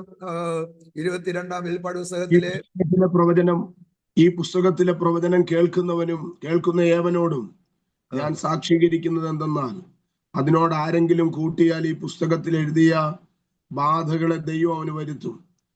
ഈ പ്രവചന പുസ്തകത്തിലെ വചനത്തിൽ നിന്ന് ആരെങ്കിലും വല്ലതും നീക്കിക്കളഞ്ഞാൽ ഈ പുസ്തകത്തിൽ എഴുതിയിരിക്കുന്ന ജീവവൃക്ഷത്തിലും വിശുദ്ധ നഗരത്തിലും അവനുള്ള അംശം ദൈവം നീക്കിക്കളയും.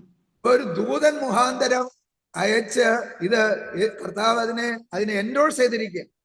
ഈ പുസ്തകത്തെ യഥാസ്ഥിതിയിൽ ഉപയോഗിക്കുന്ന, ഇതിനോട് കൂട്ടുകയോ കുറയ്ക്കുകയോ ചെയ്യുന്ന 2 വാക്യങ്ങൾ അതിന് ഉണ്ട്. 1-ാം അധ്യായത്തിന്റെ 3-ാമത്തെ വാക്യത്തിലും നമുക്ക് ഇത് തന്നെ കാണാൻ കഴിയും. ഇതിനോടൊന്നും കൂട്ടരുത്, കുറയ്ക്കരുത്. അപ്പൊ യേശുക്രിസ്തു തന്നെ അതിനെ എൻഡോഴ്സ് ചെയ്തിരിക്കുകയാണ്. ഈ പുസ്തകത്തെ യഥാസ്ഥിതിയിൽ ഉപയോഗിക്കുന്ന ഒരാളിന് ആ അനുഗ്രഹം ആശംസിച്ചുകൊണ്ട് ഈ പുസ്തകം ആരംഭിക്കുന്നു. അതുപോലെ ഇതിൽ നിന്ന് കൂട്ടുകയോ കുറയ്ക്കുകയോ ചെയ്യുന്നവർക്ക് ശാപം ഘോഷിച്ചുകൊണ്ട് ഈ പുസ്തകം അവസാനിക്കും.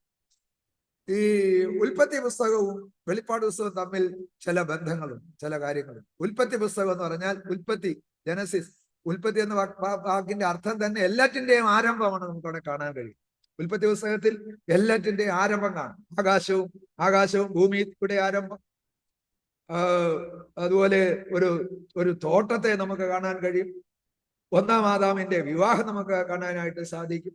സാത്താൻ അവിടെ വെളിപ്പെടുന്നത് നമുക്ക് കാണാൻ സാധിക്കും. കണ്ണുനീരും ദുഃഖവും, ദൈവം സൃഷ്ടിച്ച ആദ്യത്തെ അവസ്ഥയിൽ കണ്ണുനീരും ദുഃഖവും ഇല്ല. എന്നാൽ പിന്നീട് കണ്ണുനീരും ദുഃഖവും ഈ ഭൂമിയിലേക്ക് പ്രവേശിക്കുന്നതാണ് നമ്മൾ കാണുന്നത്. എന്നാൽ വെളിപ്പാട് പുസ്തകത്തിലേക്ക് വരുമ്പോൾ, 1-ാമത്തെ ഉൽപ്പത്തി പുസ്തകത്തിൽ ആകാശവും ഭൂമിയും സൃഷ്ടിച്ചു. ദൈവം ആദിയിൽ ആകാശവും ഭൂമിയും സൃഷ്ടിച്ചു എന്ന് പറഞ്ഞ് ആരംഭിക്കുന്നതാണ് ഉൽപ്പത്തി പുസ്തകം. എന്നാൽ വെളിപ്പാട് പുസ്തകത്തിലേക്ക് നമ്മൾ വരുമ്പോൾ ആ ആകാശവും ഭൂമിയും ദൈവസന്നിധിയിൽ നിന്ന് ഓടിപ്പോയി എന്ന് പറഞ്ഞ് ഒരു പുതിയ ആകാശവും പുതിയ ഭൂമിയും ദൈവം ഉണ്ടാക്കുകയാണ്. വെളിപ്പാട് പുസ്തകത്തിലേക്ക് വരും. ഒരു തോട്ടത്തെയാണ് നമുക്ക് ഉൽപ്പത്തി പുസ്തകത്തിൽ കാണാൻ കഴിയുന്നതെങ്കിൽ, വെളിപ്പാട് പുസ്തകം നമ്മൾ ഒടുവിലത്തെ അധ്യായത്തിലേക്ക് വരുമ്പോൾ ഒരു നഗരം, ദൈവം ഒരുക്കിയിരിക്കുന്ന ഒരു നഗരത്തെ, ഒരു പട്ടണത്തെ നമുക്ക് കാണുവാനായിട്ട് സാധിക്കും. 1-ാം ആദാമിന്റെ വിവാഹമാണ് നമ്മൾ ഉൽപ്പത്തി പുസ്തകത്തിൽ കാണുന്നതെങ്കിൽ, 2-ാം ആദാമായ യേശു ക്രിസ്തുവിന്റെ വിവാഹമാണ് നമുക്ക് വെളിപ്പാട് പുസ്തകത്തിൽ കാണാനായിട്ട് സാധിക്കും. സാത്താന്റെ വെളിപ്പാടാണ്, സാത്താൻ വെളിപ്പെടുന്നതാണ് ഉൽപ്പത്തി പുസ്തകത്തിൽ നമ്മൾ കാണുന്നതെങ്കിൽ, സാത്താന്റെ അന്ത്യം ആണ് നമുക്ക് വെളിപ്പാട് പുസ്തകത്തിൽ കാണാൻ കഴിയുന്നത്. അതുകൊണ്ടാണ് സാത്താൻ ഒട്ടും ഇഷ്ടമില്ലാത്തൊരു പുസ്തകമാണ് വെളിപ്പാട് പുസ്തകം. ആരും വായിക്കരുതെന്ന് അവന്റെ ആഗ്രഹം, ഇത് വ്യാഖ്യാനിക്കരുതെന്നാണ് അവന്റെ ആഗ്രഹം, ഇത് പഠിക്കരുത്, പഠിപ്പിക്കരുത്, വായിക്കരുത് എന്നാണ് സാത്താന്റെ ആഗ്രഹം. കാരണം സാത്താന്റെയും അവന്റെ ദൂതന്മാരുടെയും അന്ത്യം രേഖപ്പെടുത്തിയിരിക്കുന്ന പുസ്തകമാണ് വെളിപ്പാട് പുസ്തകം. കണ്ണുനീര് വന്നു, വേദന വന്നെങ്കിൽ നമ്മൾ വെളിപ്പാട് പുസ്തകത്തിലേക്ക് വരുമ്പോൾ ദൈവം താൻ അവരുടെ കണ്ണുനീർ തുടച്ചു കളയുന്ന, ഇനി വേദനയും ദുഃഖവും ഇല്ലാതിരിക്കുന്ന ഒരു വലിയ സന്തോഷത്തെ പ്രസ്താവിച്ചുകൊണ്ടാണ് ആ പുസ്തകം അവസാനിക്കുന്നത്. ശാപം, മനുഷ്യന്റെ മേൽ ശാപം വന്നു, ഭൂമി ശപിക്കപ്പെട്ടു, മനുഷ്യൻ ശപിക്കപ്പെട്ടു, ഈ ഭൂമി ശപിക്കപ്പെട്ടു, മനുഷ്യൻ ശപിക്കപ്പെട്ടു.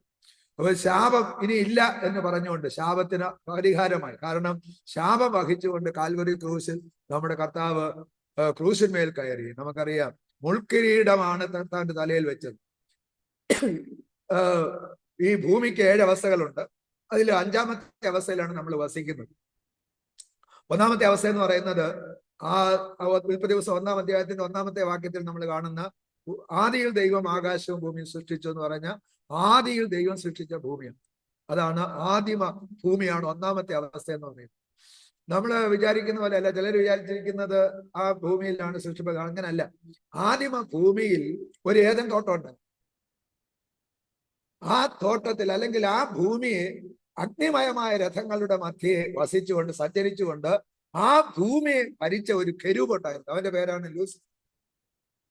ആ ലൂസിഫർ നിഗളിച്ച് പാപം ചെയ്തപ്പോൾ ആദ്യം ഭൂമിയെ അതിന്റെ എല്ലാ ജീവജാലങ്ങളോടും കൂടെ ദൈവം അതിനെ ഒരു പ്രളയത്താൽ നശിപ്പിച്ചു. ഭൂമി പാഴായും ശൂന്യമായും ഇരുന്നു എന്നാണ് മലയാളത്തിൽ എഴുതിയിരിക്കുന്നത്. ആ ട്രാൻസ്ലേഷൻ തെറ്റാണ്. ഭൂമി പാഴും ശൂന്യവുമായി തീർന്നു എന്നാണ് യഥാർത്ഥത്തിൽ അതിന്റെ ട്രാൻസ്ലേഷൻ. ബിക്കൈ എന്നാണ് ഇംഗ്ലീഷിലെ ട്രാൻസ്ലേഷൻ നമ്മൾ കാണുന്നത്. അങ്ങനെ ആയിത്തീർന്നു. അപ്പൊ അതിനുള്ള കാരണം നമുക്ക് കാണാൻ കഴിയുന്നത് യെശയ്യാ പ്രവചനം 14-ാം അധ്യായത്തിലും എഹെസ്കേൽ പ്രവചനം 28-ാം അധ്യായത്തിലും അതിന്റെ കാരണങ്ങൾ നമുക്ക് കാണാനായിട്ട് കഴിയും. ആ ഭൂമിയെ ഭരിച്ചിരുന്ന അന്ന് ഒരു അഭിഷക്തനായ കെരൂബ്, ദൈവദൂതന്മാരെ ദൈവദൂതന്മാരെയാണ് കർത്താവ് ആദ്യമായി സൃഷ്ടിച്ചത്. സൃഷ്ടിപ്പിന്റെ ഇവരെ നമ്മൾ നോക്കിയ വേദവസ്ത നമ്മൾ കാണുന്നത് ദൈവം ദൂതന്മാരെയാണ് ആദ്യം സൃഷ്ടിച്ചത്. അത് എത്ര കോടിയാണെന്ന് നമുക്ക് അറിഞ്ഞുകൂടാ.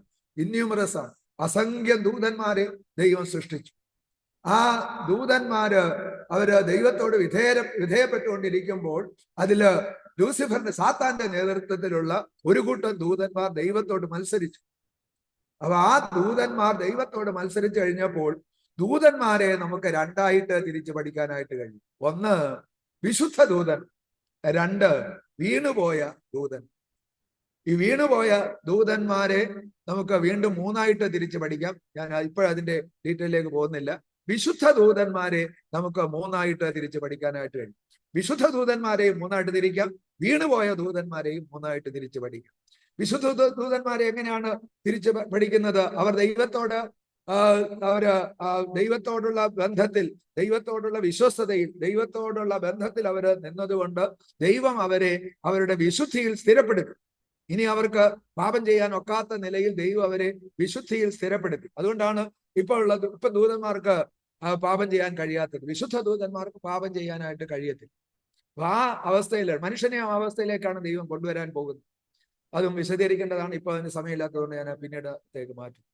അപ്പൊ ആ ദൂതന്മാര്, വിശുദ്ധ ദൂതന്മാരെ നമുക്ക് 3ആയിട്ട് തിരിക്കാം. ഒന്നാമത്തേത് ഗണമെന്ന് പറയുന്നത് 2 ചിറകുകളുള്ള ദൂതന്മാരാണ്. ആ കൂട്ടത്തിലുള്ള ദൂതന്മാരാണ് മീഖായേൽ, ഗബ്രിയേൽ എന്നൊക്കെ അറിയപ്പെടുന്ന ദൂതന്മാർ. മീഖായേൽ നമുക്കറിയാം, പ്രധാന ദൂതനായ മീഖായേൽ ദൈവത്തിന് വേണ്ടി യുദ്ധം ചെയ്യുന്ന ദൂതന്മാരാണ്. ദൈവത്തിന്റെ സൈന്യത്തിന് തലവനായിരിക്കുന്ന ദൂതനാണ് മീഖായേൽ എന്ന് പറയുന്ന ദൂതൻ. അതുപോലെ ദൈവത്തിന്റെ സന്ദേശങ്ങൾ മറ്റുള്ളവരിലേക്ക് എത്തിക്കുന്ന ദൂതന്മാരുടെ തലവനാണ് ഗബ്രിയേൽ എന്ന് പറയുന്ന ദൂതൻ. ഇവരുടെ കീഴിൽ ഒത്തിരി ദൂതന്മാരുണ്ട്. യഥാർത്ഥത്തിൽ പ്രധാന ദൂതൻ ആർക്കേഞ്ചൽസ് എന്ന് പറയുന്ന 7 പേരെങ്കിലും ഉണ്ടെന്നാണ് വേദപുസ്തകം പഠിപ്പിക്കുന്നത്. എന്താണ് തെളിവെന്ന് ചോദിച്ചു കഴിഞ്ഞാൽ, കാഹളമൂതാൻ, വെളിപ്പാട് പുസ്തകം നമ്മൾ ഇനി പഠിക്കുമ്പോൾ കാഹളമൂതാൻ നിൽക്കുന്ന 7 ദൂതന്മാരെ കാണാൻ കഴിയും. സാധാരണ ദൂതന്മാരെ അല്ല ഈ കർത്താവ് അങ്ങനെ നിർത്തിയിരിക്കുന്നത്. അതില് ഏറ്റവും ആർക്കേഞ്ചൽസ് ആയിട്ടുള്ള ഏറ്റവും പ്രധാനപ്പെട്ട 7 ദൂതന്മാരെ ആയിരിക്കണം കർത്താവ് ആ ചുമതല ഏൽപ്പിച്ചിരിക്കുന്നത്. അപ്പൊ അവരുടെ പേരുകൾ നമുക്ക്, കുറച്ചു പേരുടെ പേരുകൾ നമുക്കറിയാം. 1 മീഖായേൽ, 2ാമത്തേത് ഗബ്രിയേൽ. അപ്പോൾ ഈ ദൂതന്മാരുടെ ജോലികൾ വ്യത്യസ്തമാണ്. കർത്താവിന്റെ ജനനത്തോട്, കർത്താവിന്റെ വരവിനോടൊക്കെയുള്ള ബന്ധത്തിൽ ഈ ദൂതന്മാരെ നമുക്ക് കാണുവാനായിട്ട് സാധിക്കും. 2ാമത്തെ കൂട്ടർ 6 ചിറകുകളുള്ള ദൂതന്മാർ, സാറാഫുകൾ. യെശയ്യാ പ്രവചനം 6-ാം അധ്യായത്തിൽ നമുക്ക് അവരെ കാണാനായിട്ട് സാധിക്കും. 6 ചിറകുകൾ. അവരെന്താ ചെയ്യുന്നത്? 6 ചിറകുകൾ. 2 ചിറകുകൾ കൊണ്ട് മുഖം മറച്ചു, 2 ചിറകുകൾ കൊണ്ട് പാദം മറച്ചു, 2 ചിറകുകൾ കൊണ്ട് പറന്നുകൊണ്ട് സൈന്യങ്ങളുടെ യഹോവ പരിശുദ്ധൻ പരിശുദ്ധൻ പരിശുദ്ധൻ ഇങ്ങനെ അവർ ആർത്ത ദൈവത്തെ ആരാധിക്കുകയും 3 പ്രാവശ്യം അവർ പരിശുദ്ധൻ എന്ന് പറയുകയാണ്. എന്തുകൊണ്ട് 4 പറഞ്ഞില്ല? എന്തുകൊണ്ട് 2 ചുരുക്കിയില്ല? Price the Lord. അപ്പോൾ ഇവർ ആരാധിക്കുന്നത് ത്രിയേക ദൈവത്തെ. പിതാവായ ദൈവം പരിശുദ്ധൻ, പുത്രനായ ദൈവം പരിശുദ്ധൻ, പരിശുദ്ധാത്മാവായ ദൈവം പരിശുദ്ധൻ എന്ന് പറഞ്ഞ് ത്രിയേക ദൈവത്തെ അനവരതം ആരാധിക്കുന്ന ആരാധന, സ്വർഗത്തിൽ നടക്കുന്ന ആരാധന നമുക്ക് വേദപുസ്തകത്തിൽ ചില ഭാഗങ്ങളിലുണ്ട്. അതിലൊരു ഭാഗമാണ് നമുക്ക് അവിടെ കാണാൻ കഴിയുന്നത്. അങ്ങനെയെങ്കിൽ ആരാധകരായ നമ്മൾ എങ്ങനെയാണ് ദൈവത്തെ ആരാധിക്കേണ്ടത്? ഈ ദൂതന്മാരെ നമുക്ക് അനുകരിക്കാൻ കഴിയണം, അല്ലെങ്കിൽ അനുകരിക്കാൻ നമുക്ക് സാധിക്കും. അനുകരിക്കണം എന്നുള്ള അഭിപ്രായമാണ് എനിക്കുള്ളത്. അവരെ 2 ചിറകുകൾ കൊണ്ട് മുഖം മൂടി എന്ന് പറഞ്ഞാൽ ഞാൻ അതിന് കൊടുക്കുന്ന വ്യാഖ്യാനം, കണ്ണുകൾ അടച്ച്, നമ്മൾ കണ്ണുകൾ അടച്ച് ആരാധിക്കുന്നു. Price the Lord. ചില സഭയിൽ ചെന്ന് കഴിഞ്ഞാൽ എനിക്ക് ചിലപ്പോൾ ചിരി വരാറുണ്ട്. ചിലര് ആണുങ്ങള് കണ്ണു തുറന്ന് ആരാധിക്കുന്ന പെണ്ണുങ്ങളെ നോക്കിക്കൊണ്ടിരിക്കും. എന്തൊരു ഗതികേടാന്ന് ഓർത്ത്. ആരാധിക്കുമ്പോൾ കണ്ണുകൾ അടച്ചുകൊണ്ട് ആരാധിക്കും. എല്ലാവരും ആരാധിക്കും, ചിലർ വേദോസം വായിച്ചുകൊണ്ടിരിക്കുന്നത്. കഴിഞ്ഞ ആഴ്ച സന്തോഷിപ്പിച്ച വചനം തപ്പുക, അപ്പോഴാ തപ്പുന്നത്. Price the Lord. അപ്പോൾ ദൈവത്തെ ആരാധിക്കുമ്പോൾ ഏകാഗ്രതയോടെ ദൈവത്തെ ആരാധിക്കും. കണ്ണുകൾ അടച്ച് ആരാധിക്കുമ്പോൾ നമുക്ക് ഒരു ഏകാഗ്രത കിട്ടും. കണ്ണു തുറന്നാൽ ആരാധിച്ചുകൂടെ എന്ന് ചോദിച്ചു കഴിഞ്ഞാൽ നമുക്ക് അതിന്റെ കോൺസെൻട്രേഷൻ കിട്ടുമെന്ന് എനിക്ക് സംശയമാണ്. അപ്പോൾ ആരാധന എന്നുള്ളത് കണ്ണുകൾ അടച്ച് ദൈവത്തെ ആരാധിക്കുക എന്നുള്ളത്. പാദങ്ങൾ മറച്ച് ആരാധിക്കുകയാണ്.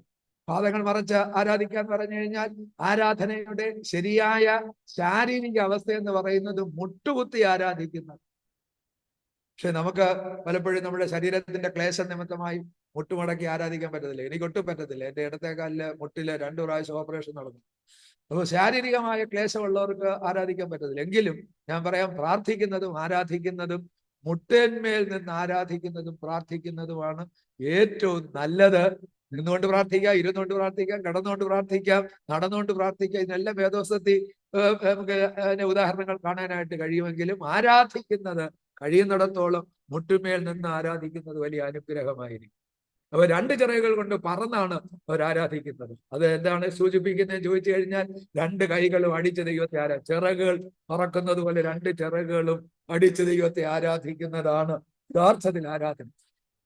ഞാൻ ഒരിക്കല് പ്രകൃതി ചികിത്സയുടെ ഒരു പുസ്തകം എന്റെ കയ്യിൽ കിട്ടി.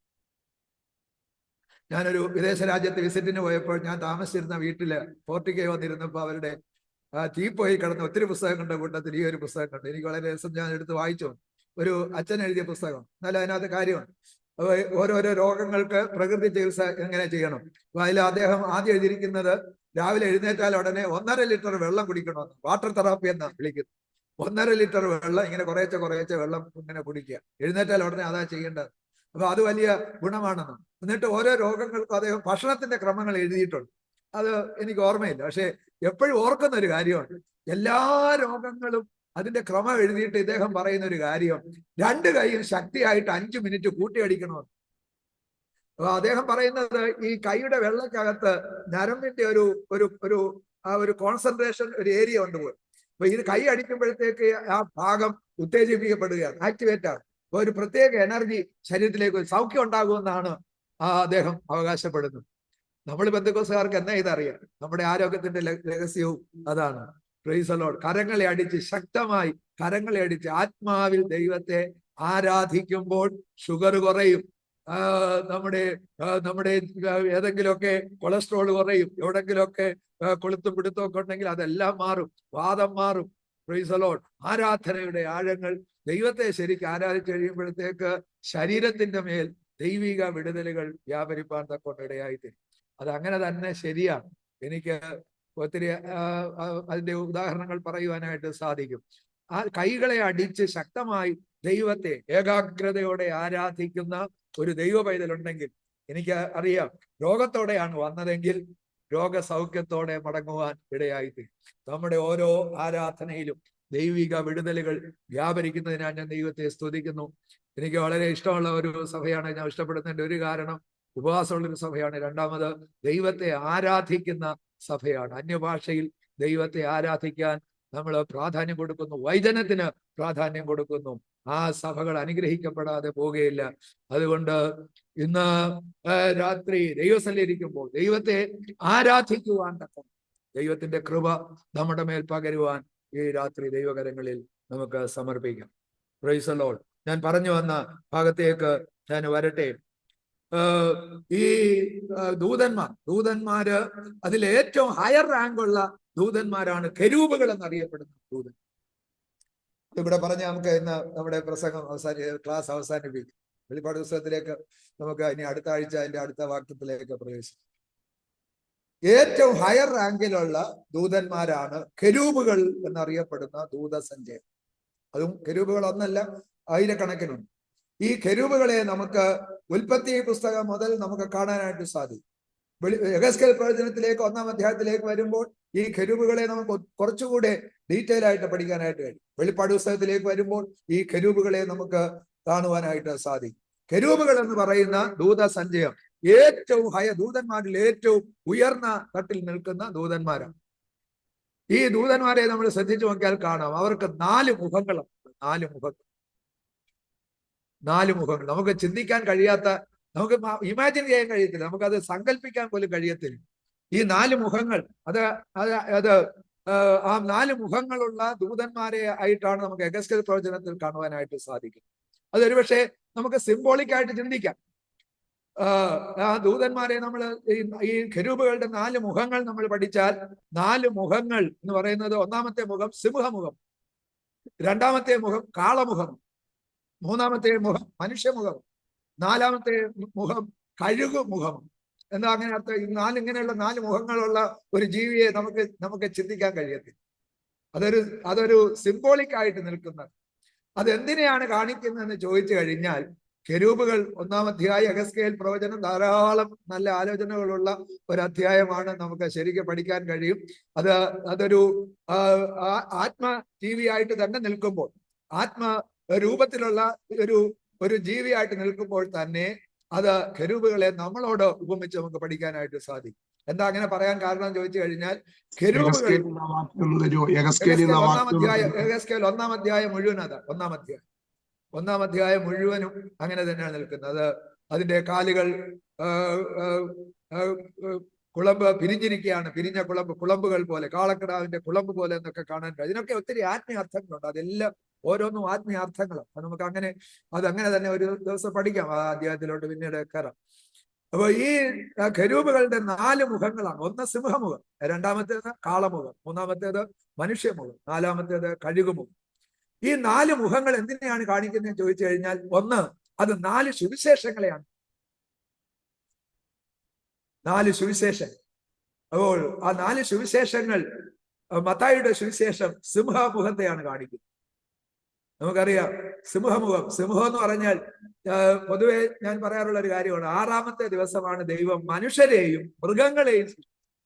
മൃഗങ്ങളെ ആദ്യം സൃഷ്ടിച്ച് ഒടുവിലായി മനുഷ്യനെ സൃഷ്ടിച്ചു. അപ്പൊ മൃഗങ്ങളെ സൃഷ്ടിച്ചപ്പോൾ ഈ 6-ാം ദിവസമാണ് സൃഷ്ടിച്ചതെന്നുള്ളത് കൊണ്ട് മൃഗങ്ങൾക്കും മനുഷ്യർക്കുമുള്ള 4 പൊതുവായ സ്വഭാവങ്ങളും, മനുഷ്യർക്കും മൃഗങ്ങൾക്കും 4 പൊതുവായ സ്വഭാവങ്ങളുണ്ട്. പെട്ടെന്ന് പറഞ്ഞു പോകാൻ, മലയാളത്തിൽ ഞാൻ പറയത്തില്ല, ഇംഗ്ലീഷിൽ തന്നെ പറയാം. എഴുതി വെച്ച് വെക്കേണ്ടവർക്ക് പഠിക്കാം, പിന്നെ പഠിക്കാം. Eating, mating, defending and sleeping. ഒന്നുകൂടെ അതിന്റെ ആ ക്രമം ഒന്നുകൂടെ ശരിയാക്കി ഞാൻ പറയാം. Eating, sleeping, mating and defending. ഈ 4 കാര്യങ്ങൾ മനുഷ്യനും മൃഗങ്ങൾ ഒരുപോലെ ചെയ്യുന്നത്. അതുകൊണ്ട് തന്നെ മനുഷ്യന് മൃഗമാകാൻ പറ്റും, പക്ഷെ മൃഗത്തിന് മനുഷ്യനാകാൻ ഒക്കുകയില്ല. ഇന്ന് കാണുന്ന വാർത്തകളെല്ലാം, നമ്മൾ ഓരോ ദിവസവും കേൾക്കുന്ന വാർത്ത, വായിക്കുന്ന വാർത്തയെല്ലാം മനുഷ്യൻ എങ്ങനെ മൃഗമാകാൻ കഴിയുമെന്നുള്ളതിന്റെ അതിന്റെ അടയാളങ്ങളാണ് കാണുന്നത്. മനുഷ്യൻ മൃഗമാകുക, മൃഗങ്ങൾ പോലും ലജ്ജിച്ചു പോകത്തക്ക നിലയിൽ, നാണിച്ചു പോകത്തക്ക നിലയിലുള്ള കാര്യങ്ങളാണ് ഇന്ന് മനുഷ്യൻ ചെയ്യുന്നത്. പ്രത്യേകിച്ച് തിരുവനന്തപുരം പട്ടണം മുഴുവൻ സാത്താന്റെ പിടിയിലാണ്. ഞാൻ ഇന്ന് പകല് പ്രസംഗിച്ചപ്പോഴും ഞാൻ പറഞ്ഞു, തിരുവനന്തപുരം പട്ടണം മുഴുവനും സാത്താന്യ ആരാധന ഇവിടെ ധാരാളം ഉണ്ട്. സാത്താന്റെ പിടിയിലാണ്. ആ യുവാക്കൾ മയക്കുമരുന്നിലേക്ക് പോവുകയാണ്, മദ്യത്തിലേക്ക് പോവുകയാണ്. നമുക്ക് ചിന്തിക്കാൻ കഴിയാത്ത കാര്യങ്ങളാണ് കൊച്ചു കുഞ്ഞുങ്ങൾ ചെയ്യുന്നത്, പ്രായപൂർത്തിയാകാത്ത കുഞ്ഞുങ്ങൾ ചെയ്യുന്നത്. നമ്മുടെ തലമുറയ്ക്കൊക്കെ വേണ്ടി വളരെ ശക്തമായി പ്രാർത്ഥിക്കണം. Price the Lord. മനുഷ്യന് മൃഗമാകാൻ പറ്റും, പക്ഷേ മൃഗത്തിന് മനുഷ്യനാകാൻ പറ്റത്തില്ല. മനുഷ്യനും മൃഗത്തിനും തമ്മിലുള്ള പ്രധാന വ്യത്യാസം എന്ന് പറയുന്നത് ഒത്തിരി ഉണ്ട്. 7 കൂട്ടം കാര്യങ്ങൾ പറയാൻ കഴിയില്ല. ഒന്ന്, മൃഗത്തിന് ദൈവബോധമില്ല, ദൈവഭയമില്ല. രണ്ടാമത്തേത്, മൃഗങ്ങൾക്ക് ലജ്ജാശീലമില്ല, മനുഷ്യർക്കുണ്ട്. മൃഗങ്ങൾ എവിടെങ്കിലും സൂട്ടും കോട്ടും ധരിച്ച് ടൈയും കെട്ടി നടക്കുന്നത് കണ്ടിട്ടുണ്ട്. മൃഗങ്ങൾക്ക് ദൈവഭയമില്ല. എവിടെങ്കിലും പള്ളി കയറി മെഴുതിരി കത്തിക്കുന്ന അല്ലെങ്കിൽ കുരിശു വരയ്ക്കുന്ന ഒരു നായയെ നമ്മൾ കണ്ടിട്ടില്ല, ഒരു കുരങ്ങിനെ നമ്മൾ കണ്ടിട്ടില്ല. എന്നാൽ ദൈവം സൃഷ്ടിച്ച, ദൈവത്തിന്റെ സാദൃശ്യത്തിലും സ്വരൂപത്തിലും സൃഷ്ടിച്ച മനുഷ്യന് ദൈവഭയം, ദൈവത്തെ കുറിച്ചുള്ള ഭയം. അപ്പോൾ ആ മൃഗങ്ങളെ അവിടെ നമ്മൾ കാണുന്ന രണ്ടായിട്ട് തിരിച്ച് പഠിക്കാനായിട്ട് സാധിക്കും. മൃഗങ്ങളെ രണ്ടായിട്ട് തിരിക്കുന്നത് ഇങ്ങനെയാണ്. ഒന്നാമത്തേത് കാട്ടുമൃഗങ്ങൾ, രണ്ടാമത്തേത് കന്നുകാലികൾ. കാട്ടുമൃഗങ്ങളിൽ വെച്ച് ശക്തിയേറിയത് സിംഹമാണ്. അത് എൻ്റെ അഭിപ്രായമല്ല, വേദപുസ്തകം അങ്ങനെ തന്നെ പറയും. കാട്ടുമൃഗങ്ങളിൽ വെച്ച് ഏറ്റവും ശക്തിയേറിയത് സിംഹമാണ്. ഞാൻ ഒരിക്കൽ വന്നപ്പോൾ അവിടെ പറഞ്ഞ ഒരു കാര്യമാണ്. Praise the Lord. സദൃശവാക്യം 30-ാം അധ്യായത്തില് ന്യൂമറിക്കൽ സേയിങ്സ് എന്നറിയപ്പെടുന്ന 5 വാക്യങ്ങളുണ്ട്. 3 4 എന്ന് പറയുന്ന ന്യൂമറിക്കൽ സേയിങ്സ്, ഇങ്ങനെ എണ്ണം പറയുന്ന വളരെ രസകരമായിട്ടുള്ള 5 കൂട്ടം കാര്യങ്ങൾ, 4 വീതമുള്ള 5 കൂട്ടം കാര്യങ്ങൾ അവിടെ നമുക്ക് കാണാൻ കഴിയും. ഓരോ ഭാഗത്തും 4 വീതം കാര്യങ്ങൾ. അതില് 30-ാം അധ്യായത്തിന്റെ ഒടുവിലത്തേക്ക് നമ്മൾ വരുമ്പോൾ അവിടെ എഴുതിയിരിക്കുന്നത് ചന്തമായി നടകൊള്ളുന്നത് എന്നൊക്കെ പറഞ്ഞ് 4 കാര്യങ്ങൾ പറയുമ്പോൾ അതിൽ ആദ്യം പറയുന്നത് ഇതാണ്: മൃഗങ്ങളിൽ വെച്ച് ശക്തിയേറിയ സിംഹം. Price the Lord. അത് കൂടെ പറഞ്ഞ് ഞാൻ അവസാനിപ്പിക്കും. ഈ സിംഹം അത് പിന്നീട് ഇനി അടുത്ത ക്ലാസ്സിൽ ബാക്കി പറയാം. ഓർമ്മിപ്പിച്ചാൽ മതി. നമുക്ക് ഈ കെരൂബുകളുടെ 4 മുഖങ്ങൾ ഞാൻ പിന്നീട് പറയാം. ഇത് പറഞ്ഞ് അവസാനിപ്പിക്കും. ഇതൊരിക്കൽ ഞാൻ അവിടെ പറഞ്ഞതാണെങ്കിൽ ഒന്നുകൂടെ ആവർത്തിക്കും. ഇത് കേൾക്കാത്തവരുണ്ടായിരിക്കും. ഒന്നുകൂടെ ഞാൻ ആവർത്തിക്കും. മൃഗങ്ങളിൽ വെച്ച് ശക്തിയേറിയ. അപ്പൊ സിംഹം എന്ന് പറയുന്നത്, നമുക്ക് സിംഹം എന്ന് കേൾക്കുമ്പോൾ നമുക്ക് ഓർമ്മ വരുന്ന ഒരു വാക്യമുണ്ട്: നിങ്ങളുടെ പ്രതിയോഗിയായ പിശാച്. ബാക്കി എന്ന് പറയാൻ പറ്റും? അലറുന്ന സിംഹം പോലെ. ഇപ്പൊ സിംഹമല്ല, സിംഹം പോലെ, ജസ്റ്റ് ലൈക്ക് എ ലയൺ, സിംഹത്തെ പോലെ. അപ്പൊ അങ്ങനെയാണെങ്കിൽ ഒരു ചോദ്യമുണ്ട്. അപ്പൊ യഥാർത്ഥ സിംഹം എന്ന് പറയുന്നത് വെളിപ്പാട് ദിവസം 5-ാം അധ്യായത്തിന്റെ 4-ാമത്തെ വാക്യത്തിൽ നമുക്ക് കാണാം. യൂദയിലെ സിംഹം. Price the Lord. യഥാർത്ഥ സിംഹം എന്ന് പറയുന്നത് യേശുക്രിസ്തു. അതുകൊണ്ട് യേശുക്രിസ്തുവിന്റെ രാജത്വത്തെ, അല്ലെങ്കിൽ മത്തായിയുടെ സുവിശേഷത്തെ വെളിവാക്കുന്നതാണ് കെരൂബിന്റെ ഈ മുഖം, സിംഹമുഖം.